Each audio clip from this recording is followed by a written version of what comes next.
भारत की एक और साजिश बेनकाब हो चुकी है। ये इवेंट, ये वर्ल्ड कप आईसीसी नहीं करवा रहा, ये बीसीसीआई करवा रहा है। जी हां, आज से 2 दिन पहले एक बहुत ही अहम पॉइंट उठाया था हसन रजा साहब, पाकिस्तान के साबिक क्रिकेटर हैं। उन्होंने कहा था क्या वजह है कि दुनिया के बड़े बड़े बॉलर जिसमें शाहीन है, ट्रेंट बोल्ट है जॉश हैजलवुड है, मिचेल स्टार्क हैं और बड़े बड़े नाम हैं, वो ऑर्डिनरी लगते हैं, लेकिन जसप्रीत बुमराह और फिर शामी सिराज एक्स्ट्रा ऑर्डिनरी दिखते हैं। उनकी बॉल इतनी ज्यादा इन स्विंग भी होती है, आउट स्विंग भी होती है। क्या वजह है? क्या बॉल चेंज करके तो नहीं दी जाती?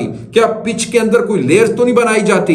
उन्होंने कहा था कि ये जो गेंदें हैं, ये जो बॉल्स हैं, क्या बीसीसीआई देता है? या मुझे तो वो कह रहे हैं कि ऐसा ही लग रहा है कि ये बीसीसीआई बॉलर्स को देता है, टीम को देता है, आईसीसी इसके अंदर है ही नहीं, कहीं नजर ही नहीं आता।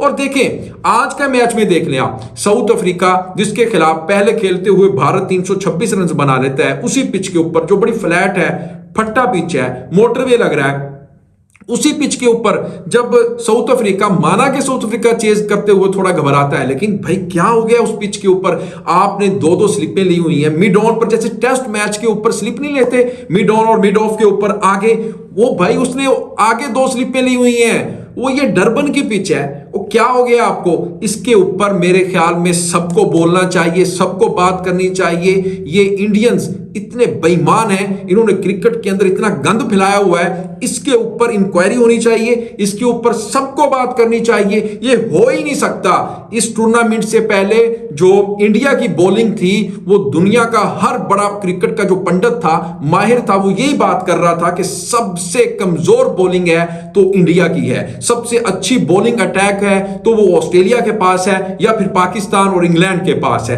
क्या वजह है कि मार्क वुड और हारिस रऊफ, शाहीन शाह अफरीदी, फिर आप देख लें जोश हैजलवुड, ट्रेंट बोल्ट जैसे दुनिया के जो बड़े बॉलर्स हैं, इनका नाम है, वो नाकाम हो रहे हैं इन पिचेस के ऊपर। कामयाब कौन हो रहा है जी?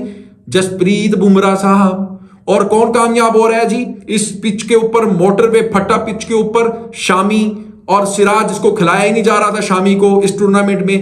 तो ऐसी क्या वजह है कि मैच शुरू होने से पहले, इनकी बॉलिंग शुरू होने से पहले ही ये पहले ही मनसूबाबंदी होती है कि आपने 3 स्लिप के साथ जाना है और आपने आगे लेकर आने हैं। तो ये तो कोई ना कोई तो मसला है इसमें। और आप डीआरएस के डिसीजन की तरफ हम आ जाते हैं, उसके ऊपर बात कर लेते हैं। अब आप देखें डीआरएस, आज क्लासन का आउट जो दिया है वो नॉट आउट था, और उसका वो खुद कहता हुआ, सर हिलाता हुआ गया कि यार मैं आउट हूं ही नहीं। इस तरह 8 से 10 ऐसे फैसले हैं, आप उठाकर देख लें जो इंडिया ने मैचेस खेले हैं, उसके अंदर इनके हक में फैसला किया है। और ये सारा आईसीसी लगा हुआ है, बीसीसीआई। ये मुझे समझ नहीं आ रही, ये आपने भी बताना है कि ये बीसीसीआई इवेंट हो रहा है या आईसीसी इवेंट हो रहा है। यानी आप डीआरएस के जितने भी फैसले आ रहे हैं भारत के हक में आ रहे हैं। क्लासन आउट ही नहीं था, आप देख लें, उसकी दोबारा जाके उसको देख लें कि क्लासन को गलत आउट दिया गया है। तो